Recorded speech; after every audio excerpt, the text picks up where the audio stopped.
Frozen শোল্ডারের কারণে অনেকজনেরই শোল্ডারে pen থাকে, যার কারণে হাত উপরে তুলতে অসুবিধা বা নিজের ড্রেস জামা কাপড় পরতে অসুবিধা, জামা কাপড় পরার সময় হাত তুলতে অসুবিধা হয়, ঠিক আছে। বা ওপর থেকে কিছু জিনিস, মেয়েদের তো হামেশাই রান্নাঘরের কাছ থেকে ওপর থেকে কোনো জিনিস নামাতে গেলে হাত এভাবে উঠে আর বাকিটা উঠতে যায় না। তার জন্য দেখাচ্ছি একটা হালকা ইজি এক্সারসাইজ, যেটা হচ্ছে আমাদের শোল্ডার আছে, এভাবে রোল ব্যাক করে পিছনে হাতটাকে ধরে নেবো। সামনে থেকে দেখে মনে হচ্ছে আমার হাতগুলো কিন্তু নেই, কারণ শোল্ডার আমাদের এভাবে ছড়িয়ে আছে।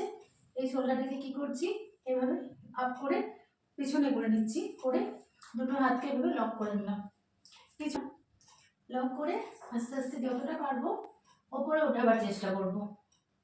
এভাবে ইনহেল এক্সহেল করতে করতে, ইনহেল এক্সহেল যেন নর্মাল হয়, হোল্ড করে রাখবেন না বা একবারে ছেড়ে দেবেন না, নর্মাল ইনহেল এক্সহেলের সাথে সাথে হাতটাকে যতটা সম্ভব ততটা ওঠাবো।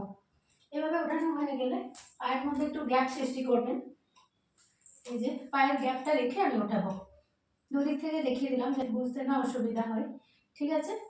এরপর আমি পায়ের গ্যাপটা কিন্তু ওঠে গেছে, আস্তে আস্তে নিচের দিকে শ্বাস ছাড়তে ছাড়তে ঝুঁকছি, আর হাতটা ওপরে যতটা সম্ভব ওপরে উঠিয়ে দিচ্ছি। এখানে নর্মাল শ্বাস, যখন নিচে ঝুঁকলাম তখন শ্বাস ছাড়তে ছাড়তে এলাম, নিচে নামার পর শ্বাসটা নর্মাল, আবার ইনহেল করতে করতে ব্যাক। তবে যাদের কোমরে ব্যথা আছে তারা নিচে ঝুঁকবে না, তারা শুধু এইভাবেই হাতটাকে উপরে তুলবে। তাতে শোল্ডারের যে কমপ্লিকেশনগুলো এসেছে, শোল্ডার পেন বা হাত তুলতে গিয়ে ব্যথা, নিজের ড্রেস পরতে গিয়ে সমস্যা, সেই সমস্যাগুলো আস্তে আস্তে কমতে শুরু করবে, হয়ে যাবে, ঠিক আছে। বা এটাও করে রিল্যাক্স হয়ে যেতে পারো।